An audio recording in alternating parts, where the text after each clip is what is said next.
Black Rock is a small town on the Black River. That's where I was born. My grandmother, she taught me how to do all the things that little girls who grow up to be wives and mothers need to learn. It was uncommon to go to college. I got a small scholarship to Fayetteville. Married at age 20 at Fayetteville. I finished with the degree in English and he finished in law school.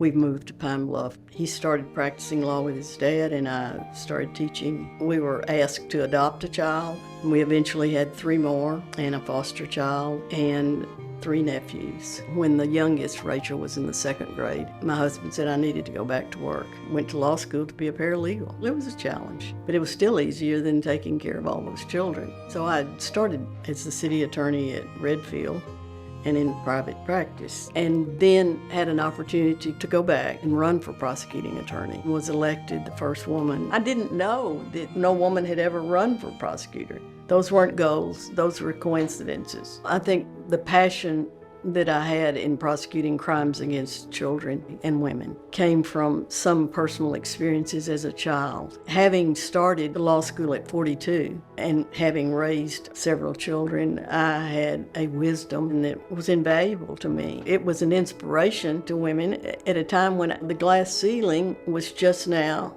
developed and domestic violence was on the horizon as a legal concept. I understood that there were dangers for women, and particularly in criminal law. As long as my children were protected from my career choices, I was not concerned about what would happen to me. And that probably is because of my faith. And I was protected. In 1999, the governor appointed me to the Public Service Commission, and then as his chief counsel in 2003, 2004. To be Chief Justice, and then Associate Justice 2005 and 6. Some people thought that I brought an advocacy position to the court from the days of being a prosecutor, but I think I was fairly objective.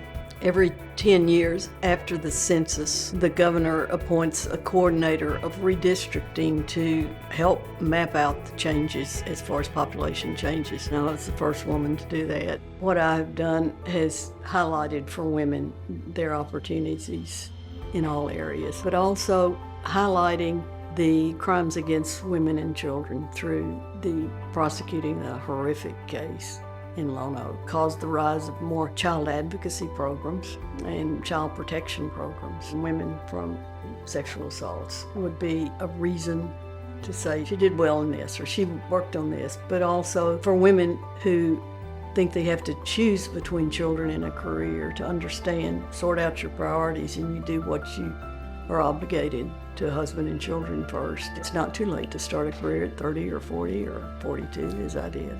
But well, my career as a mother is what I'm most proud of. If you screw that up, nothing else matters. It's an honor to be inducted into the Hall of Fame. If I have an opportunity to recognize just some of those people who have encouraged, loved, and protected me, it's an invaluable experience.